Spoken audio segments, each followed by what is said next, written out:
Hello বন্ধুরা, সবাই কেমন আছো? আশা করছি সবাই ভালো আছো। আর আমি কেমন আছি আমার টাইটেল আর থাম্বনেল দেখে তোমরা নিশ্চয়ই বুঝতে পেরে গেছো। হ্যাঁ, এই মুহূর্তে প্রচণ্ড কাজের চাপ আমার, সেটা তোমরা জানো, বুঝতেই পারছো। বাট তার থেকে, কাজের থেকে অনেক বেশি হচ্ছে কি আমার জীবনে আকাজ, যেগুলো আমি করেই যাচ্ছি। লাস্ট ভিডিওটা আমি দিয়েছিলাম বোধহয় 7 দিন আগে, 7 দিন মানে পুরো এক সপ্তাহ পরে আমি তোমাদের কাছে ফিরে এলাম। তো লাস্ট ভিডিও যেদিন দিয়েছি, তোমাদের সঙ্গে যেদিন শেয়ার করেছি, সেই দিন আমি যখন ভিডিও দুটো করেছি তারপরে দুপুর 3টের পর থেকে এই ঘটনাগুলো আমার সঙ্গে ঘটছে। তো আজকে এক সপ্তাহ হয়ে গেছে। সবটাই তোমাদেরকে জানাবো। জানানোর কারণ একটাই, কারণ সমাজের নাগরিক হিসাবে আমার মনে হয় এই জিনিসগুলো সমাজের সঙ্গে শেয়ার করা উচিত। কারণ প্রত্যেকটা মানুষের জীবনেই এরকম একটা সময় আসলেও আসতে পারে। তো সেই ক্ষেত্রে প্রত্যেকের সচেতন হওয়া দরকার ভীষণভাবে। আর এই ধরনের চিপ মেন্টালিটির যে ধরনের মানুষরা আমাদের চারিপাশে ঘুরে বেড়াচ্ছে, পার্সেন্টেজ খুব কম কিন্তু আছে।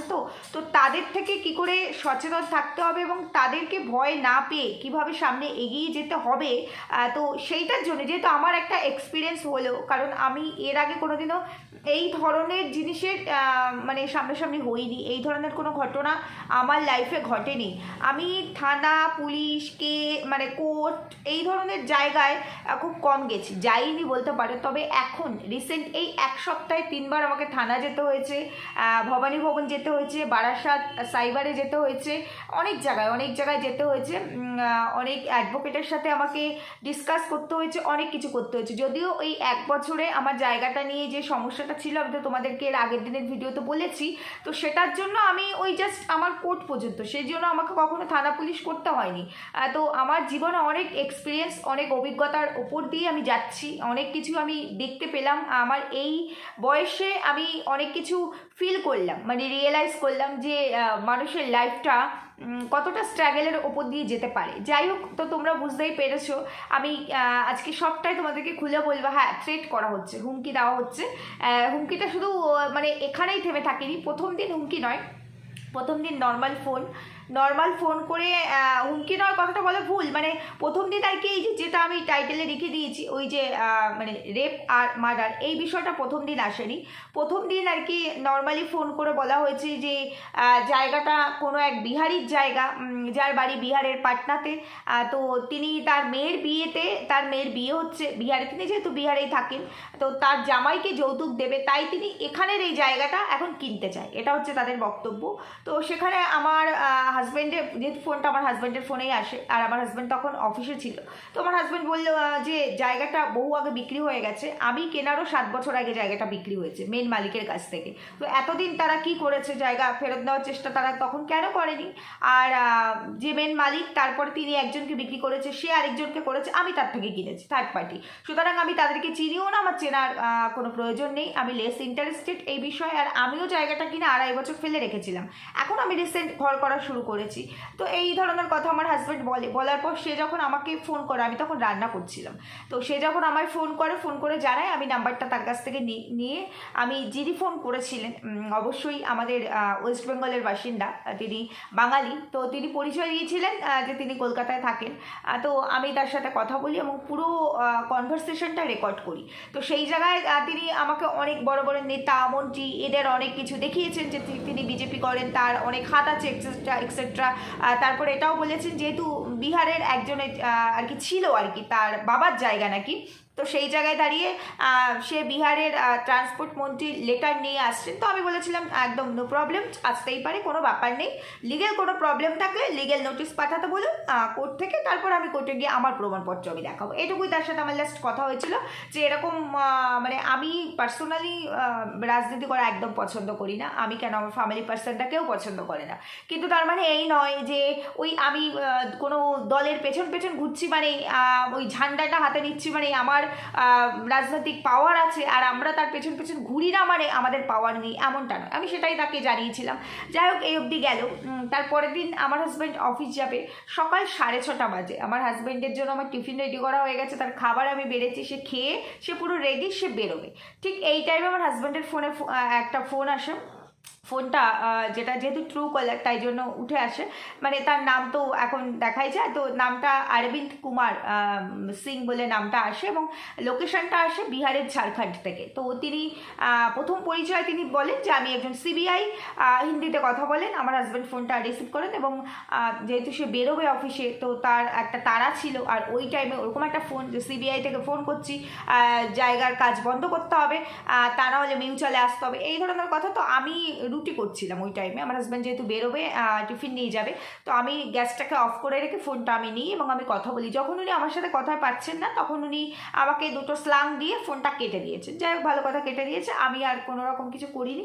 তার একটু পরে 2 মিনিট পরে আবার ফোন করেছে। আমার হাজব্যান্ডের খাবারটা সবাই আমি টেবিলে এনেছি, তো 2 মিনিট পরে আবার ফোন করেছে, তখনও ফোনটা আমিই রিসিভ করি। আর ওনার সমস্যা হচ্ছে কি, উনি আমার সাথে কথা বলে পারছেন না, তো উনি এমন কথা বলছেন, আর আমি এত পয়েন্টে পয়েন্টে, মানে আমি লিগেল কথা বলছি, লিগেলি যেগুলো বলছি আইনত কথা, তো তখন যখন উনি পাচ্ছেন না, উনি খুব ইরিটেট হয়ে যাচ্ছেন, মেজাজ হারিয়ে ফেলছেন, ফোন কেটে দিচ্ছেন, কাট করে দিচ্ছেন ফোনটা। যাই হোক, তো এরকম 3বার ফোন আসার পরে তো আমি আমার হাজব্যান্ডকে বললাম আজকে তোমাকে অফিস যেতে হবে না, চলো আমরা থানায় যাই। তো আমার হাজব্যান্ড আর অফিস গেলেন না। তো তারপরে আমি 11টা 11:30টার পরে থানায় যাব ঠিক করলাম। আমি কাজকর্মগুলো একটুখানি গুছিয়ে নিলাম। তার আগে আমি আমার যেখানে যেখানে জানানো, সবার আগে আমি যেখানে জায়গা কিনেছি, আমি তোমাদেরকে একটা কথা বলি, যে জায়গাটাতে আমি জায়গা কিনেছি, যেই মানে শহরটাতে আমি আছি, এই শহরটাতেই আমার বাপের বাড়ি, এখানেই আমার জন্ম। আর যেই ক্লাবের আন্ডারে আমি জায়গা কিনেছি, যেই লোকেশনে, ওইখানেই কিন্তু ছোটোবেলা থেকে আমি বড় হয়েছি। ওখানকার প্রাইমারি স্কুল, ওর পাশেই হাই স্কুলে আমার 5 to 12, তারপরে কলেজ গিয়ে আমার হাবড়া সায়েন্স কলেজে আমি পড়েছি। না, আমি আর্টস নিয়ে পড়েছি, কিন্তু ওটা সায়েন্স কলেজ, তাই বললাম। ওখানে সায়েন্স আর আর্টসটা ছিল, কমার্সটা আলাদা ডিপার্টমেন্ট ছিল পাশেই, মানে কমার্সের কলেজটা পাশে ছিল আলাদা করে। তো এই হচ্ছে ব্যাপার। তো যাই হোক, তো সেই জন্য আমি এখানকার সব কিছু খুব ভালো করে জানি। আমি এখানকার মেয়ে, এখানে পড়াশোনা করেছি, এখানে জন্মেছি, এখানে বড় হয়েছি, তো আমার সবটা জানা। আর আমার শ্বশুরবাড়ি হাবড়া, তো হাবড়া আর আমি যেখানটা থাকি মিনিট 10-12 ডিফারেন্স আর কি, স্টেশনগুলো যদি তোমরা কাউন্ট করো। মানে আমার বাড়ি থেকে অশোকনগর স্টেশন যেতেও যে টাইম লাগে, আমার বাড়ি থেকে হাবড়া স্টেশন যেতেও সেই টাইম লাগে। হাবড়া অশোকনগর একে অপরের পরিপূরক, এটা নিশ্চয়ই তোমরা অনেকেই জানবে। যাই হোক, তো এই বিষয়টা হওয়ার পরে আমি আমার মানে বেসিক যেটা নলেজে আসলো সেটা হলো ফার্স্ট আমাকে ক্লাবে জানাতে হবে। তো ক্লাবের দাদাটাকে আমি ফোন করলাম, ফোন নাম্বার ছিল, যেহেতু আমার এখানে সবাই পরিচিত, বহু বছর ধরে আমি এখানে ভাড়া আছি, আমি এখানেই বড় হয়েছি, এই জায়গাতেই আমি থেকেছি, তো আমার সবাই পরিচিত। তো তাকে আমি ফোন করলাম, ফোন করে সবটা জানালাম। সে বললো এটা ফেক, ইগনোর করো আর নাম্বারগুলো ব্লক করার চেষ্টা করো। তো আমি বললাম এরকম বারবার ফোন করছেন, ব্লক করলে পরেও অন্যান্য নাম্বার দিয়ে ফোন করছে, তো কতবার এরকম ডিস্টার্ব করবার, কার এতটা অডাসিটি, কী কারণে হবে? আমার জায়গা, আমার নামেই মানে আমার মিনস আমার হাজব্যান্ডের নামে সমস্ত কিছু, তো সেটা মর্টগেজ নিয়ে লোন হয়ে গেল, তো সে এখন আমার জায়গাটাকে আমি বিক্রি করে দেবো তার কথাতে, সে চাইবে আর আমি তাকে বিক্রি করে দেবো। আমার যেহেতু ঘরের কাজ এখন শুরু হয়ে গেছে, এতদিন পড়েছিল, এতদিন কেউ আসেনি, তো এই সমস্ত বলেছি। বলার পরে তারপরে আমি আর তার সাথে কথা বলিনি, তাকে যতটুকু জানানো জানিয়েছি। তো তারপরে ফাইনালি আমি, আমার একজন পরিচিত আছে যিনি কিনা কলকাতার ক্রাইম ব্রাঞ্চে আর কি চাকরি করেন, তো সেই দাদাকে আমি ফোন করি। দাদা তখনও ডিউটি জানি, তার বাড়িও এখানেই অশোকনগরে। তো তাকে আমি জানাই, তো দাদা আমাকে বললো তুমি ইয়েতে যাও, লোকাল থানায় যাও, একটা জিডি করো, তারপরে আমি দেখছি। তো আমার পরিচিত আছে আরও কিছু লালবাজারে, তাকেও আমি জানাই এই ঘটনা, তাকে ফোন নাম্বারটা দিই। তো যাই হোক, আমি লোকাল থানায় যাই এবং একটা জিডি করি, যেই নাম্বার দুটো থেকে ফোন আসছিল কন্টিনিউ, এবং একই ব্যক্তি ফোন করছিল। তো তার সমস্ত কিছু দিয়ে ঠিয়ে নাম্বার দিয়ে আমি বাড়ি থেকে লিখে কমপ্লিট করে নিয়ে গেছিলাম জেরক্স করে। তো ওখানে গিয়ে আমি এফআইআরটা মানে জিডিটা করে রিসিপ্ট কপি দেয়, তারপর ওখান থেকে আমরা চলে আসি। আমি আর আমার হাজব্যান্ড দুজনে যাই। আমরা থানা থেকে বেরিয়ে পাশেই চায়ের দোকানে একটু চা খাবো, ওখান থেকে হয়তো 2 মিনিট 2.5 মিনিট একটু হেঁটে এসেছি, চা খেয়ে তারপর আমরা বাড়ি আসবো। তো চায়ের দোকানে ঢুকেছি, চা খাচ্ছি, চা খেতে খেতে আমার হাজব্যান্ডের ফোনে আবার ফোন। তো আমার হাজব্যান্ডের ফোন আসার পর আমি যখন ফোনটা রিসিভ করছি কথা বলছে না, কেটে দিচ্ছে। যাই হোক, ভালো কথা। তারপরে চাটা খাওয়া শেষ হয়েছে, দেখছি আবারও ফোন করেছে। তো আমি আবারও ফোনটা রিসিভ করেছি, আবারও কথা বলছে না, তো কেটে দিল। এবার আমরা বেরিয়েছি যে আমরা এবার বাড়িতে ফিরবো, তো এই টাইমে আবার ফোন করেছে। ফোন করার পর ফোনটা আমি আবার রিসিভ করি, তখন আমাকে বলছি 2 মিনিট পেয়ার সে বাত করনা হয়। তো আমি তখন তাকে যথারীতি উত্তর দিলাম যে আপ कौन लगता है मेरा हस्बैंड है क्या, मैं प्यार से बात करूँ, 2 मिनट क्यों, 2 सेकेंड भी मैं नहीं बात करूँगी। তো যাই হোক এরকম করে কথা হলো, তখন বলছে ও সে তার পরিচয় দিচ্ছে সে সিবিআই। তো আমি বললাম সিবিআই কেন, আরবিআই হলেও আমি ভয় পাই না, সিবিআইতে আমার ভাসুর চাকরি করে নিজাম প্যালেসে দিল্লিতে ছিল, তো কোন জায়গায় আপনার পোস্টিং। তখন বলছে যে আমি পাটনা থেকে আজকেই আমার পোস্টিং হয়েছে কলকাতাতে, আমি কলকাতায় আসছি। তাই বললাম ওয়েলকাম, আসুন। তো আপনার যদি কোনো লিগেল সমস্যা থেকে থাকে আপনার ক্লায়েন্টের, আপনি প্রথমে আমি অনেকবার জিজ্ঞেস করেছি যে আপনার পরিচয় দিন, আপনি কে সিবিআই না অ্যাডভোকেট। সিবিআই তো বারবার ফোন করবে না, তাই না, তো অ্যাডভোকেটই ফোন করবে, তো আপনি কে সিবিআই না অ্যাডভোকেট। তো উনি বলছেন উনি সিবিআই। তো আমি বললাম যে তাহলে আপনার ক্লায়েন্টকে বলে দিন যে লিগেল কোনো প্রবলেম থাকলে লিগেল নোটিশটা কোর্ট থেকে পাঠিয়ে দিতে, ব্যাস তারপরে কোর্টে দেখা হবে। কারণ এইভাবে গিয়ে আমি যদি এখন কারো বাড়িতে গিয়ে বলে ওই জায়গাটা আমার, তাতে তো আর আমার হয়ে যাবে না, তো সেটা আমার প্রমাণ করতে হবে যে ওই জায়গাটা আমার কিনা, তার ডকুমেন্টসপত্র আমাকে সাবমিট করতে হবে কোর্টে, তাই না, তো তারপরেই তো সবটা হবে। তো তার বক্তব্য হলো কি সে কোনো নোটিশ পাঠাবে না, সে আমাকে ওয়ারেন্ট পাঠাবে। তো সে যখন এই কথাটা বললো আমি তখন বললাম ওয়ারেন্ট পাঠালে খুব ভালো, তাহলে আপনি আর আমি একসঙ্গে সেলে বসে চা খাবো আর ক্যারাম খেলবো। তো আমি এইভাবে উত্তর দিলাম। তো যাই হোক, তো তার সে যখন সিবিআই বলছে, যখন আমার সাথে কথাই পারছে না, ফোনটা কেটে দিচ্ছে আর বারবার ফোন করছে, তো আমাকে বারবার বলছে আমার হাজব্যান্ডকে ফোনটা দিতে। তো আমি তো আমার হাজব্যান্ডকে ফোনটা দিচ্ছি না, আমি কথা বলছি। আমি বেশ কিছু কথা রেকর্ডও করেছি, রেকর্ডিংও আমার কাছে আছে, যে কখনো যদি ফিউচারে প্রয়োজন পড়ে, তো সেই জন্য রেখে দিয়েছি। তো এবার যখন সে বলছে বারবার বলছে সিবিআই, আমি বলছি আমি আরবিআই এর বাবা, সিবিআই হলে আমার সামনে আসুন যদি ক্ষমতা থাকে। তখন বলছে আমার তো মনে হচ্ছে আপনি নিজেই সিবিআই। তো এই সমস্ত কথা বলে ঠেলে হেসেটা সে কাটফাট করে দিল ফোনটা। যাই হোক গেল, আমি তো জিডি করে বেরিয়েছি, আমি বাড়িতে আসলাম। তারপরে আমার যারা কাজকর্ম করে ফ্রেশ হয়ে নিয়ে আমরা খাওয়া দাওয়া করলাম সেদিন। আর তারপরে আর ফোন আসলো না। রাত্রি 1:15 বাজে, 1:15 বাজে। আমরা শুতে নর্মালি আমাদের একটু লেট হয় শুতে, কারণ আমার মেয়ের পড়া থাকে, পড়া কমপ্লিট হয়, আমার হাজব্যান্ড অফিস থেকে আসে, যদিও সেদিন অফিস যায়নি, তো সেই কারণে আমাদের একটু তাড়াতাড়ি হয়ে গেছিলো, আমরা শুয়ে পড়েছিলাম। ওই টাইমে আমার হাজব্যান্ডের ফোনে একটা ফোন আসে, সেটা আবার অন্য নাম্বার থেকে। তো ফোনটা আমি রিসিভ করি, রিসিভ করার পরে আমার গলাটা শুনে অন্য একজন আর কি বলছে যে রং নাম্বার। ঠিক আছে, রং নাম্বার হতেই পারে। যাই হোক গেল। পরের দিন সকাল 10টা পর্যন্ত ফোন নেই, ঠিক 10:57 বাজে তখন পরপর 5বার ফোন এসছে।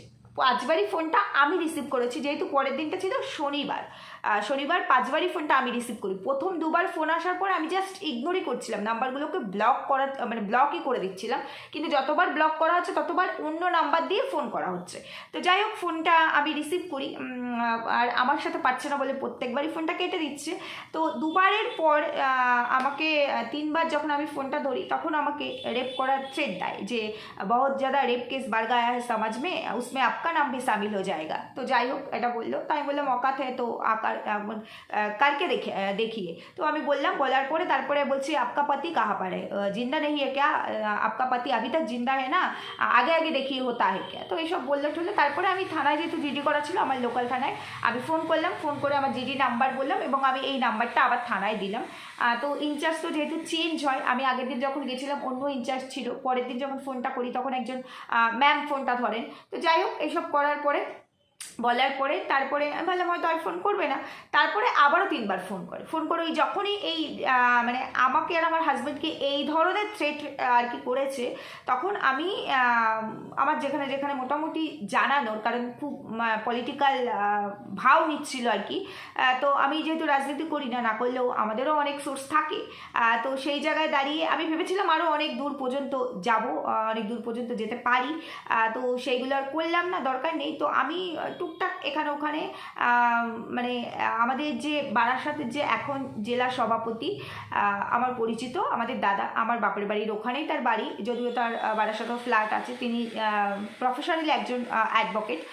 তো আমি বাবাকে জানানোর পরে, বাবা তো রোজ আসছিলই আমার বাড়িতে, তো বাবাকেই জানানোর পরে বাবা তাকে ফোন করে দাদাকে, দাদার সাথে আমার কথা হয়, দাদাকে সব জানাই। লোকালি আমাদের যে বিধায়ক আছে তাকে জানাই, মানে একজনের সোর্সে জানানো হয়। তো আমি ভেবেছিলাম আমাদের যে খাদ্যমন্ত্রী আছে উনি আমার মানে কাকার শালির আর কি বেয়াই হয়, তো ভেবেছিলাম তাকে জানাবো, তো অত দূর আর আমি যেতে হয়নি, ভেবে রেখেছিলাম, এটা স্টকে ছিল যে আমি জানিয়ে রাখবো, একটু টাকা করবো, সব কিছু মানে দেবো আর কি প্রমাণগুলো। তো যাই হোক এগুলো আর করিনি। তো তারপরে আমি লালবাজারে আরেকবার ফোন করি, ফোন করার পর লালবাজার থেকে ওনাকে একটা ফোন করা হয়, ফোন করার পর যখন পরিচয় দেয় যে আমি লালবাজার থেকে, যদি কোনো লিগেল প্রবলেম থাকে লিগেল নোটিশটা পাঠিয়ে দিন, তা নাহলে এরকম আননেসেসারি ফোন কেন করছেন, তখন বলছে আপসে মুঝে কোই বাত নেই করনা, এই বলে ফোনটা কেটে দিল। তো কেটে দেওয়ার পর তো ভাবলাম হয়তো মেবি আর ফোন করবে না, তো তারপরে আবারও দুবার ফোন করেছে, কারণ আমাকে বাড়ির কাজটা বন্ধ করতে হবে।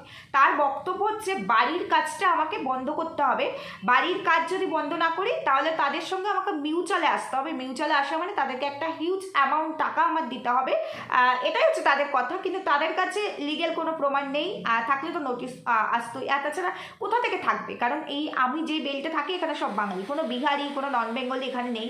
আর যে জায়গা আমি কিনেছি জন্মগতভাবে বাঙালির জায়গা, যার ছেলেমেয়েরা পেয়েছে তারা বাঙালি, ছেলেমেয়েরা বাঙালি, ছেলেমেয়েদের ছেলেমেয়েরা বাঙালি, তাদের ছেলেমেয়েরা যে বিয়ে হয়েছে তারা বাঙালি, সব বাঙালি এখানে, মানে টোটাল এখনো পর্যন্ত জেনারেশন ওয়াইজ, তো সেখানে নন বেঙ্গলির কোনো জায়গা নেই। তো যাই হোক এইরকম থ্রেট আসার পরে ওই যে আমি বললাম একটা দাদা আছে যে ক্রাইম ব্রাঞ্চে আর কি চাকরি করে, তাকে আমি আবার জানাই, উনি ডিউটিতে বেরোবে, তো ওনাকে জানানোর পরে উনি বললো তুমি একটা কাজ করো, বারাসাত সাইবারে গিয়ে একটা রিপোর্ট করো আর ডাইরেক্ট ভবনে আসো, আমি যাচ্ছি ওখানে আসো, যা করার করে দিচ্ছে, আর যে নাম্বারটা আমার পাঠিয়ে দাও। তো আমি হোয়াটসঅ্যাপ করে পাঠিয়ে দিলাম, দেওয়ার পরে আমি আর আমার হাজব্যান্ড বেরিয়ে গেলাম। আমাদের বারাসাতে সাইবার যেটা ময়নাতে ছিল দেখলাম চেঞ্জ হয়ে গেছে, এখন বারাসাত পিএসএই এসছে, শনিবারের ঘটনা বলছি। তো বারাসাত পিএসএ গেলাম, তো যাওয়ার পর ওখানে সাইবারে গিয়ে যেটা বুঝলাম, সোশ্যালি যদি কেউ হ্যারাস করে, মানে কেউ মেসেজ করছে মেসেজে বা হোয়াটসঅ্যাপে মেসেঞ্জারে, কেউ মানে টেক্সট করে হুমকি দিচ্ছে, সোশ্যালি যদি কোনো রকম হ্যারাসমেন্ট করে আর কি, কোনো ছবি টবি এইসব নিয়ে, এইগুলো হচ্ছে সাইবার মেনলি নেয় যেটা দেখলাম। তাছাড়া এই ধরনের ফোনে হুমকি দেওয়া বা এই ধরনের কথাগুলোর ক্ষেত্রে লোকাল থানাতেই তারা যেতে বলে।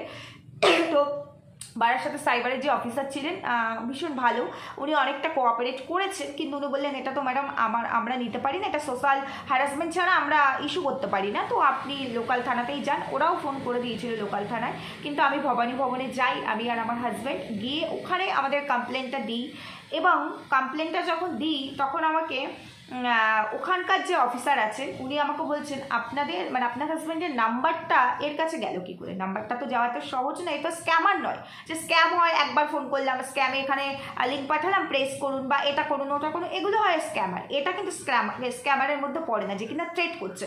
তো তো আমি তখন বললাম যে নাম্বারটা গেল মিনস আমি যেই জায়গাটায় বাড়ি করছি তার বাকি যে পোর্শনটা আছে, ওই যার জায়গা আমি কিনেছি তার এক ভাই বাকি পুরো পোর্শনটা জুড়ে আছে, আমি ওই এলাকা থেকে খবর পেয়েছি, যদিও আমার পাশেই, তো তো আমি আগে তো জানতাম না, তো আমি খবর পেয়েছি যে বাকি ভাগগুলো 4 ভাগ হয়েছে, বাবা মায়ের সম্পত্তি 4 ভাগ হয়েছে, 1 ভাগ হচ্ছে এই ভাই, সেই ভাই তারটা বিক্রি করে দিয়েছে কারণ সেই ভাই এখানে থাকে না, বাকি যে 2 বোনের যে ভাগ সেই ভাগ দুটো আর কি নিতে দেয়নি 2 বোনকে, ওই ভাইটা আর কি আত্মসাৎ করে বসে আছে। তো এটা আমি পরে মানে জেনেছি, তাই হোক আমি ভেবেছি তাতে আমার কি, কারণ আমি তো এদের কারো কাছ থেকে কিনিই নি, কারণ তার ভাইয়ের অংশ একজনকে বিক্রি করেছে, সে একজন বোকারো, সে আরেকজনকে বিক্রি করেছে, আমি তার থেকে কিনেছি, সুতরাং আমার কোনো লেনাদেনা নেই, আর আমার সমস্ত লিগাল ডকুমেন্টস আছে, সুতরাং আমার এখানে কোনো কিছু সমস্যাই নেই। তো এইবার তো আমি সেটাই বললাম যে এরকম যিনি আছেন উনি হঠাৎ করে আমার বাড়ির কাজ শুরু হওয়ার সপ্তাহখানেক পরে আর কি, পরে যেদিন আমার বাড়িতে উনি আসেন আর কি, তার আগের দিন ওনাদের সঙ্গে আমার দেখা হয়, কথা হয়, কারণ যেহেতু একই মানে পাশাপাশি তো কাজ করছি, দেখা হয়েছে, কথা হয়েছে, তখন আমার হাজব্যান্ডের ফোন নাম্বার চাননি, হঠাৎ করে পরের দিন আমার বাড়িতে এসে আমার হাজব্যান্ডের ফোন নাম্বারটা চেয়ে নিয়ে গেছেন, যে পাশাপাশি আছে, কোনো সমস্যা হলে ফোন করবো, একটু নাম্বারটা দিলে ভালো হয়। তো আমি ভেবেছিলাম নর্মালি ঠিক আছে, কোনো সমস্যা হলে হয়তো মেবি ফোন করতেও পারে, তো আমি তাই জন্য ফোন নাম্বারটা দিয়েছি। তো তার দিন 7-8 পরের থেকে এই ঘটনা, তার সাথে সাথেই কিন্তু এই ঘটনাটা ঘটেনি, 7-8 দিন পর থেকে এই ঘটনা। তো আমি বললাম, তো ওরা দেখলাম নাম্বার যেগুলো দিয়েছিলাম, যে কটা নাম্বার আর কিছু রেকর্ডিং ছিল শুনিয়েছি, তো যে কটা নাম্বার দিয়েছি ওরা ভেতরে গেল আধ ঘন্টা, আমার মনে হয় নাম্বার ট্র্যাক করার চেষ্টা করেছে বা কিছু মানে এরকম কিছু একটা করেছে, করে আমাকে বললো কমপ্লেন করতে হবে এবং ওনার নামেই কমপ্লেন করতে হবে, ওনার নাম ধাম জানেন? আমি অবশ্যই জানি, কারণ আমার দলিলের মধ্যে ওনার নাম ধাম আছে, যেহেতু কতগুলো ভাগ হয়েছে, কতগুলো ভাই বোন আছে, সবটা তো আমার দলিলে আছে, বাবা মায়ের নাম সব আছে, কিন্তু আমার কাছে তো প্রুফ নেই। বলছে প্রুফের তো দরকার নেই, আপনি কমপ্লেন করুন, এখানে একটা কমপ্লেন আমরা নিচ্ছি, কিন্তু আপনাকে মেন কমপ্লেন করতে হবে আপনার লোকাল থানাতে, আমি এখান থেকে ফোন করে দিচ্ছি। তো যাই হোক, আমি ওখানে যেটা যেটা প্রসিডিউরস ছিল সবটা কমপ্লিট করে আমি আমার হাজব্যান্ড ওখান থেকে ডাইরেক্ট আবার লোকাল থানায় আসি। লোকাল থানায় আসার পর ওরা তো অলরেডি ফোন করেই দিয়েছিল। লোকাল থানায় আসার পরে আমি তখনও বললাম যে স্যার আমার কাছে কিন্তু কোনো প্রমাণ নেই যে উনি এই কাজটা করাচ্ছে, তবে আমিও অনুমান করেছিলাম। সরি বন্ধুরা, আমার বাবা এসছে তাই ভিডিওটা একটু পজ করতে হলো। তো যাই হোক, যেটা বলতে চাইছিলাম, তো আসার পর আমরা ডাউট করছিলাম যে উনি যেহেতু প্রমাণ নেই, দেখো আইন কিন্তু প্রুফ ছাড়া কোনো কিছুতে কথা শোনে না, প্রমাণ তোমায় দিতেই হবে। যাই হোক, তো আমি অফিসার আমাকে বলে কমপ্লেন করতেই হবে। আমি আগের দিন কিন্তু লিখিত দিয়ে জিডি করেছিলাম, পরের দিন আমাকে 3টে লিখিত দিতে হয়েছে। তো যাই হোক, আমি একটা লিখেছি, সেখানে ওনার নামটা ইনক্লুড করিনি, শুধু ওই নাম্বারগুলো দিয়ে, যেহেতু আমার কাছে প্রমাণ নেই, যদি উনি অস্বীকার করে তো তখন সেখানে এসে উনি যেহেতু ওখানকার স্থায়ী বাসিন্দা, ক্লাব এই সমস্ত কিছু ভাবছিলাম, ভেবে আমি নামটা লিখিনি। তো অফিসার আমার ওটা বয়ানটা পুরো পড়লো, পড়ার পর বললো এটা এইভাবে করলে হবে না ম্যাডাম, আপনাকে লিখতে হবে। তো আমি বললাম আমার কাছে তো প্রুফ নেই। বলছে প্রুফের দরকার নেই, আপনার সাথে যেটা যেটা ঘটেছে আপনি সেটাই লিখবেন, উনি আপনার কাছ থেকে নাম্বার নিয়ে গেছিল সেটাই লিখবেন, এবং আপনি লিখে দেবেন আপনার কাছে প্রমাণ নেই। কারণ কোয়ারিজ তো আমরা করবো অফিসারকে, আপনি না আমি, আমাদের থেকে তো আপনি ভালো বুঝবেন না। স্যার আমাকে স্ট্রিক্টলি বলে দিয়েছে কমপ্লেন দিতে হবে এবং ওনার নামটা রেজিস্টার করতে হবে, লিখতে হবে। তো সেইভাবেই লিখুন। আর যদি সেটা, উনি রেগেও গেছিলো একটু, যেহেতু আমি লিখছিলাম না, যদি সেটা না করেন আমি এক্ষুনি ফোর্স পাঠাচ্ছি ওনার বাড়িতে, ওনাদেরকে কিন্তু তুলে নিয়ে আসবো।